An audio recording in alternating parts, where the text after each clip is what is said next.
Episode 4 of ALHS Tiger Talk is up and running on a frigid cold Friday morning here in the Albert Lee, Minnesota area. Principal Chris Dibble welcoming you to ALHS Tiger Talk along with my friends Jack Skinnis and Mike Olson. Morning, guys. How's it going? Going good. Good to hear. Like I said, we're going to start everything with an activities review and preview. So let's jump right in. What do you guys got? I'll start with basketball. Boys basketball has had a tough week. Went to Chatfield yesterday, and we struggled. Girls basketball, I think, struggled also this week. Boys and girls hockey both beat up on Austin pretty good last night, so that's pretty good.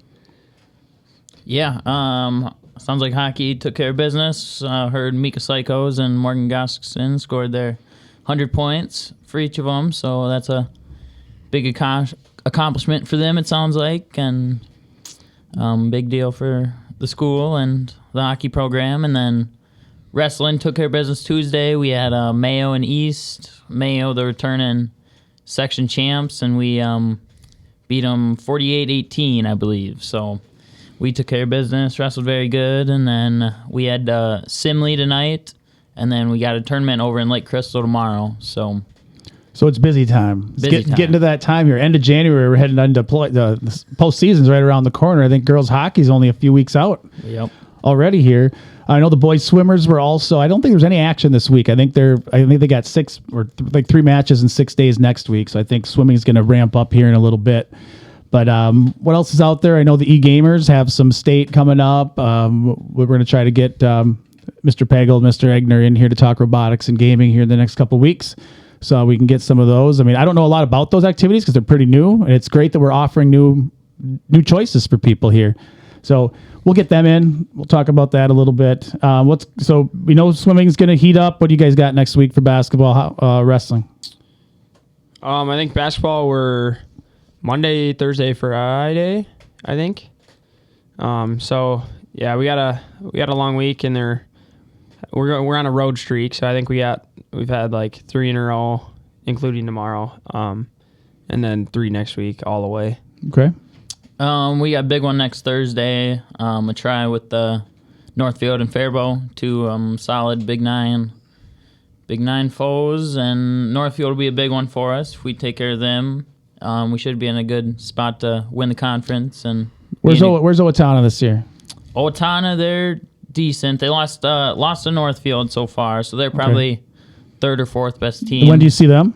February 1st. That'll be a fun one in Owatonna. That's in Owatonna in the new gym. They got the new spotlight up. I know Owatonna does the spotlight wrestling there, so I got to experience that. What was it last year? You guys were in Owatonna last year as well? 2 years ago. So I was over there watching that. It's my, living in Owatonna. I had never actually been to a wrestling match, so you guys brought me there. I appreciate that. And that little spotlight thing is a little bit different. Oh yeah. It's a blast going over there. We got a big rivalry and always tense and fun, a little different with the spotlight on the mat, and it gets pretty intense that night. So, all right. Well, thanks for that activities review and preview, guys. Before we bring in our guest, there's one more thing we want to talk about, and that's our paraprofessionals that do their work in the school building. For those who don't know, a paraprofessional is someone who assists students in the classroom, helps teachers out. We have numerous paraprofessionals. Do you guys see paras in your classes?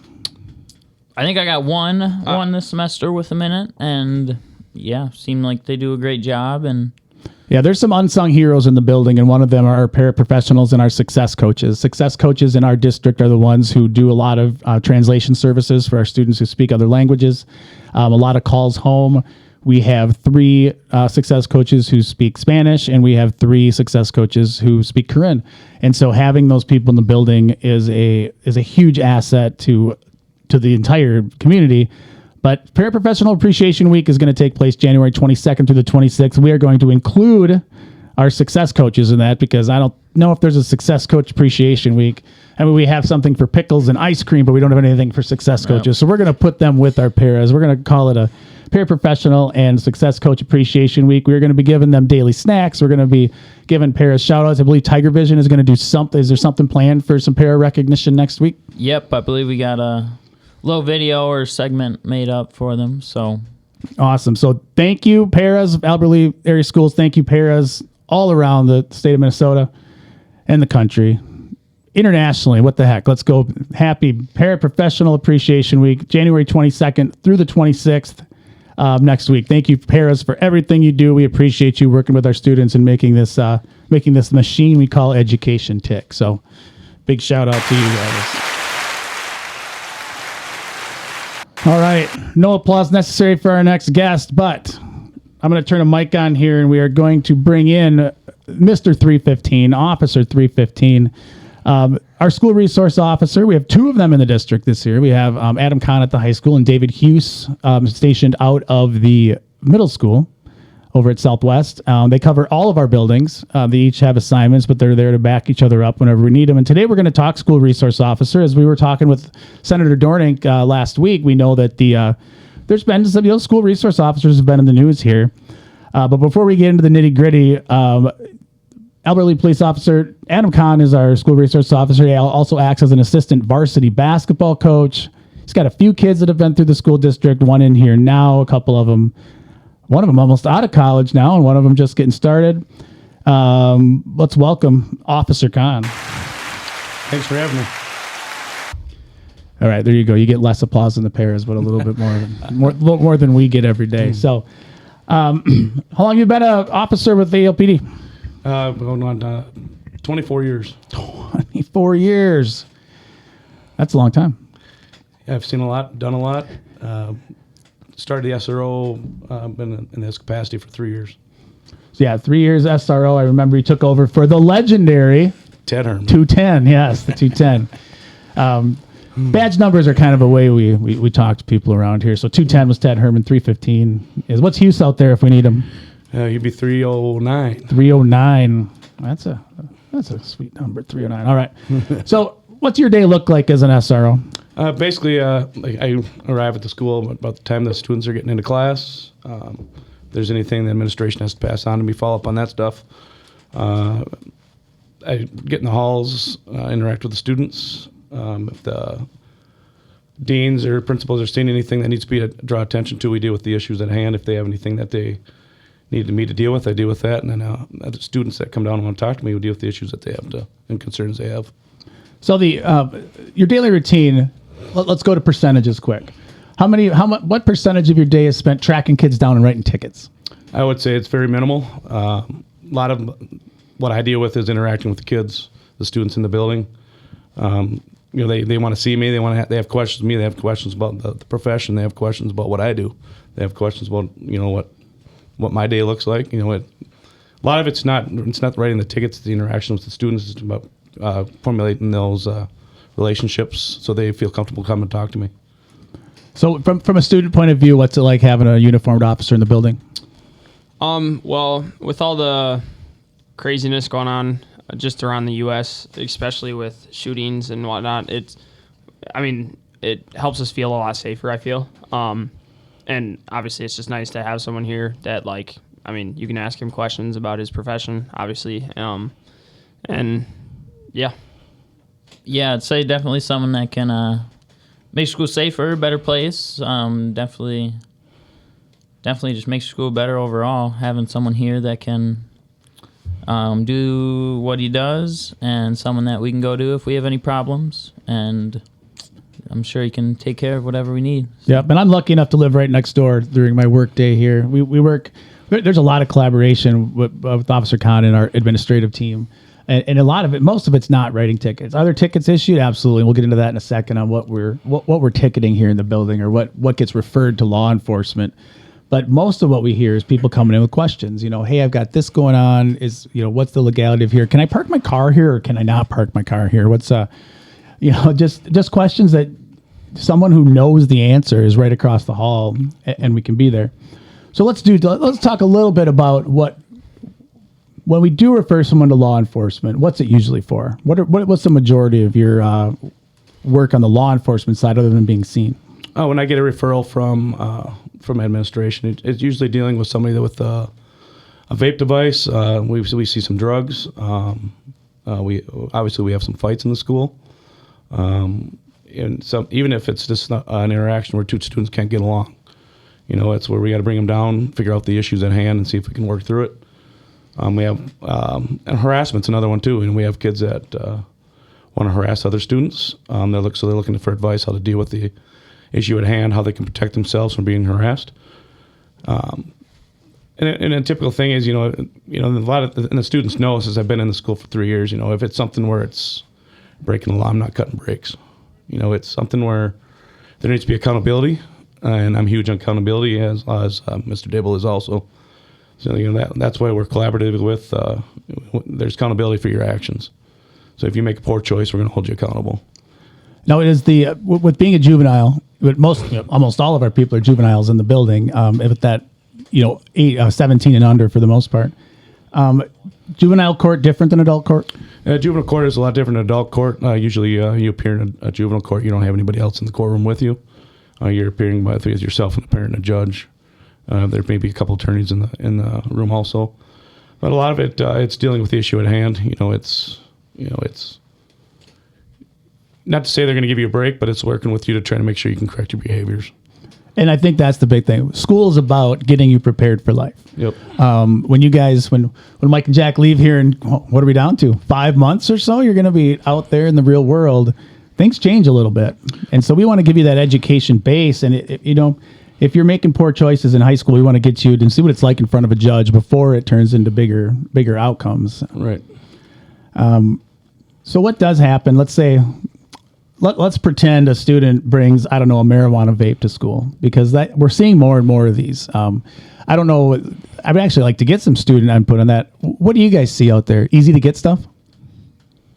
I'm sure. I'm sure. I know you guys aren't looking for it. Obviously, that's there. But at any one point in time, we know there's vapes that are available for students, and chemical health is something that we concentrate on as much as we can. I know I've talked to Rochester and Mankato's, all have chemical health counselors in their buildings now, and we're looking at seeing if we can find a way to get some of those in the Albert Lee schools as well, to try to get people off of these. Nicotine's very addictive. I hear from proponents of marijuana that's not addictive, but from what I see from students, having that vape available seems like an addiction to me. And from what we've seen with the THC and marijuana-based vapes, they're super easy to get for anyone. Adam? Yeah, and that's what we see too. Is I can sit back, I can kind of see, you can kind of watch, who's mingling in it, and you can kind of pick it out who's holding, who's not. My main concern is getting it out of the building, because we all know the effects of smoking marijuana on the development of the brain, and that's the big thing. Is a lot of students don't see that side of it, what the effect is on the development of the brain. The brain's not fully developed until you're 21. We're introducing chemicals at as low down as we're seeing it in the junior high levels. We're seeing it down at 7th grade level. And introducing these chemicals, it's just it's interruption in their ability to develop their brain and learn in the school. And that's my thing, is if we can get it out of the schools and we can get some education on the effects that it has on an individual, I think people would step back and see the big picture of it, and hopefully that they could see that what they're doing is not helping themselves. And I know it's not easy once you start to quit, but there's resources that we can help you to get to quit. And a lot of it too is that the parents don't see it either, that they're using, so bringing the parents into the fold too, that helps to kick the habit that the student's on. Do you guys see people coping using chemicals in the student population? This year I feel like it's been a little less, but every once in a while you'll walk into the bathroom or something and you'll see them hand it off. That's typically what I see. I don't necessarily see them actually using it, but just bathrooms typically is where I see stuff going on. Yeah, I'm sure easy to access through everybody here and pass around, and even outside of school, I'm sure they can get it from people all over. So if they're not getting it from someone in school. Yep. So accessibility, and then just a need to cope. And we'd rather have people come in and have let's talk about some of these mental health issues that we know are out there, instead of coping with it using a chemical. Let's get to the root of the problem. We've added social workers, we've added counselors. We're doing what we can here to to make it better. So if nothing else, reach out for help. And if you're a student out there who knows someone who's struggling with addiction, give us a shout out. You don't have to give us your name. You got the see something, say something line out there that you could send me some, hey, I'm really worried about this person. We want to make sure that they're in a good spot. And I think that they're coming every day and using that vape pen. Let's get them some help and assistance to make sure that we don't go down that road of addiction. So big topics today, but it's important stuff to talk about. Let's talk about fights. Because if I read social media, we have about 17 fights a day, maybe 17 fights an hour, because it seems that people think this is like a fight club here at the high school. What's the reality, Officer Khan? The reality of it is we're not seeing the large amount of fights that we have in the past. And the reality of it is we have students that disagree, but we're not seeing the interaction, the fighting. And I think a lot of that has to do with we see students are taking the initiative to come down and tell us that, hey, I have an issue with this individual. They're trying to work through it and try instead of taking it to the next step and just meeting somewhere and fighting. And that's what we see too is, a lot of the issues that we see, it's not stemming from in the school, it's stemming from something that happened outside the school. And we're trying to bring that into the school to take care of an issue. If we can get the help, talk to our parents, talk to somebody that you confide in. You come to the school, don't take the initial step to find an individual and have an altercation. We have plenty of adults in the building that we can seek out that can give good advice, and we can help work through that before we have to stem to violence, and then it gets steps to that level, and we got to start issuing citations. Yep, and that's usually the citation that we see is either a disorderly conduct or a fifth-degree assault type ticket. And once again, that's not a ticket to get you in trouble; it's a ticket to get you more support at the county level. Freeborn County, I do give a shout out to ALPD and Freeborn County for having an amazing truancy program and an amazing just juvenile support system set up. They do great work with our youth, and the partnership that we get between Freeborn County and the ALPD it's incredible. And I know I talked to other principals and they don't have it. They don't have that support. So kudos to all those people at Freeborn County and the ALPD to make sure we're good. You guys are in the halls. I don't sense as much tension in the halls as there were a while back, especially post-COVID where people weren't used to being with each other. You've been here 5 years. You guys have kind of been on that roller coaster ride post-COVID. What are your thoughts on where we've been and where we've gone? Yeah, haven't heard about things, haven't seen things in a long time, I don't think. I used to feel like even last year, 2 years ago, it was real bad hearing people talk about what's going to happen, and then seeing people posting up with their video cameras ready to catch what's about to go down, but I haven't really seen or heard of much, not since early in the year at least. Yeah, a couple years ago even, I feel like I was hearing about a fight every other day, and that's not the case anymore. I feel like it's really improved, and I don't hear about fights hardly ever anymore. And that's the big thing is that the community hears about fights. Even when you were 8th, 9th grade, you hear about fights. How many did you actually see? I've never seen a fight here. Never Not seen a single fight. one. But the word spreads, Yep. and it's not always accurate. And as a school district employee, I'm not going to post every day. I'm not going to go to the Elderly Tribune every day and say, we had 0 fights in the high school today. We had 1 fight in the high school today. It's one of those drawbacks of social media is that people can say anything they want, and we don't get a chance to respond to it. So I want to let the community know, the people know, this is a pretty safe environment. We work closely with our students. We work closely with Officer Khan, the admin team, the teachers, the paras, everybody involved wants this to be a safe place to learn. And I think these 2 gentlemen sitting across the table can tell you that almost all the time as you walk down the hallways, you're in a pretty safe spot. Yes, 100%. For sure. Yep.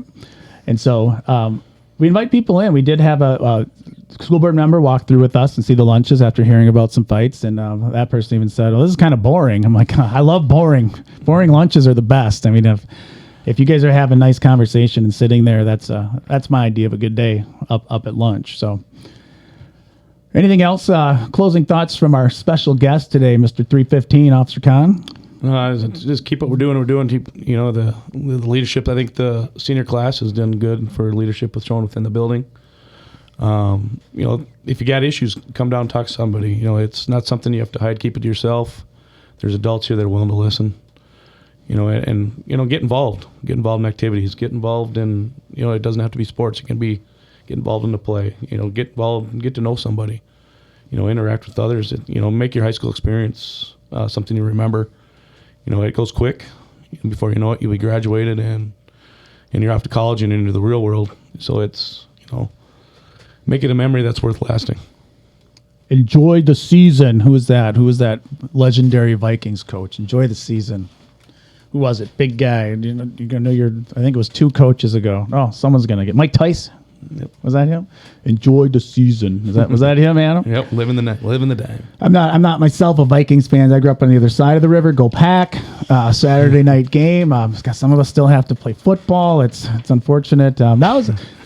You guys are football fans, right? Yeah. That doesn't hurt to see Dallas get kicked around, even if it's by the No. Packers, does it? I mean, even as Packer haters for the most part on this side of the river over here, it's still Dallas. It doesn't hurt to see that, right? Yeah, I would agree. Yeah, I'm not a fan of Dallas. Might even have to be a Packer backer for a little bit. Yeah, a San couple Francisco has had our number for a long time. So maybe this new group of guys can break that San Francisco barrier. But I'm just going to enjoy the extra football because, to tell you the truth, 5-6 weeks ago, I didn't think there was a chance I'd be watching Packers play in January. So as a fan, thanks everybody over at the Lambeau at Lambeau putting together a team that's been worth watching the last few weeks and pretty exciting to do. So we will start wrapping here then. We have got another episode coming next Friday, January 26th. We'll be dropping. I do not have a guest in play yet, so we'll get it out there on social media as soon as I line one up. We could do there's a bunch we could look at there. But we are now subscribed. This podcast is now subscribable on Google, iHeartRadio, Amazon, Podbean, and recently added, all you youngsters, Spotify. We are now posted on Spotify, so be ready for that. As always, send any suggestions you have for show ideas or questions you have on any of the topics we talk about to chris.dibble@alschools.org. Gentlemen, what's your shout out for Tiger Vision there? You're going to have to learn this at some point. So you're ALHS Tiger Vision on YouTube is your shout out. Yeah, ALHS Tiger Vision. Albert Lee High School on YouTube as well. Gentlemen, have a good weekend. You too. Thanks. You as well. Adam, thanks for being here. Thanks for having me. Thank you. Thank you. Hey, enjoy the cold. It warms up again next week, I believe. Yeah. All right. ALH's Tiger Talk is produced by Albert Lee High School Principal Chris Dibble and hosted by Principal Dibble, Michael Olson, Jack Skinnis. The views and opinions expressed in this podcast are those of the speakers and do not necessarily reflect the views or positions of the Albert Lee area schools. Theme and transition music include Hot Swing and Acid Trumpet, composed by Kevin McLeod, and licensed through incomtech.com under Creative Commons. A link to the license can be attained on the ALHS Tiger Talk website. A special thank you to Albert Lee Community Education and the Albert Lee area schools. We will catch you again right here on the podcast next Friday, January 26th. And then it's February, everybody. Have a good one.